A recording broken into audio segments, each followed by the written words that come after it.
Oklahoma wins 28-21, keeps their Big 12 championship hopes alive, keeps their even slim but still playoff chances alive as Oklahoma survives. I think that's the best way to say it.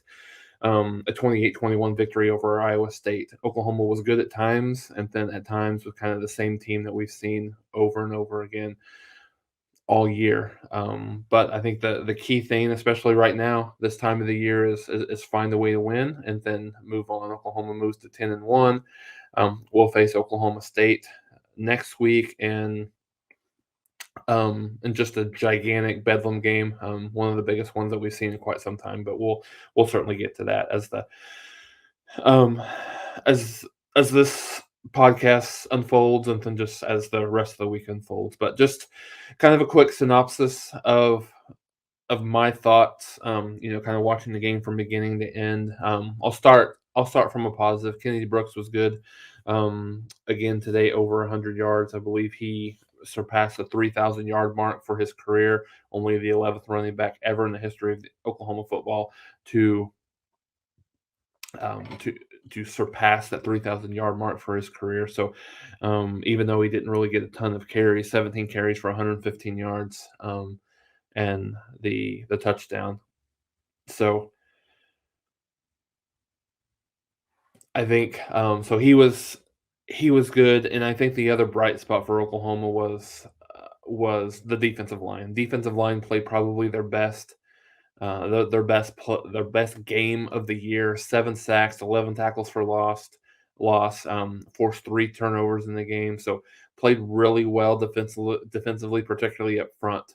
So I think those are the two things that were very good and very strong for Oklahoma. So there's unfortunately there's a lot of negatives. I mean, particularly um, towards the last part of the game. I think Oklahoma just continues to find ways to keep teams in games. Oklahoma had an opportunity, I think, up 21-7.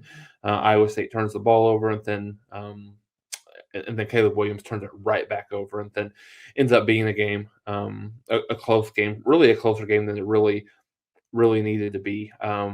I think, like I said, defensively, the defensive line was pretty good. Defense came up big. Defense, I think, even though they did not play well the last couple, 2 or 3 drives, they just found a way to get a turnover there late, to find a way to get a stop, and won the game. I thought offensive line was not strong, was not good. I think Caleb Williams again looked pretty bad for 2 consecutive games. We'll kind of get into that more in depth here in a little bit. Um, the running game was not great. Still ran for 200 yards. Ran the ball a little bit better late in the game. Like I said, offensive line wasn't good. A couple of guys got replaced. I know that at the offensive tackle position, Tyrese Robinson got replaced, and then Andrew Rain got replaced as well. So it's kind of a revolving door there on the offensive line. Consistently, Caleb Williams having trouble seeing the whole field. Those that watched it on TV and that weren't there, Joel Klatt really talked about that a lot.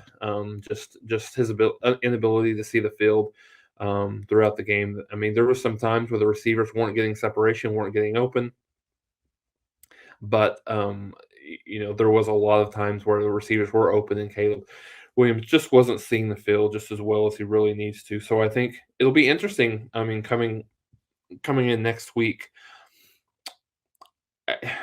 two games in a row of really subpar play. Today, 8 out of 18, 87 yards, 1 touchdown, 1 interception, below 50% passing, I should say, below 50% last week though as well.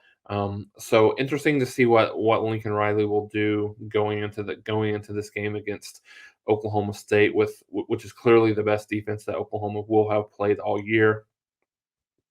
So he's young. You expect a lot of freshman mistakes out of him, but at the same time, going into Bedlam, crowd's going to be jacked, and just a tough position. Do you go with a guy like Rattler who has, even though he's not played extremely well this season, He's got a little bit more experience, especially in big games like that. Played really, really well last year against Oklahoma State in that, I believe, 51-13 win at home. Maybe it's 41-13 over Oklahoma State. And so, what do? You think what you lose in mobility with Rattler against Caleb Williams is you.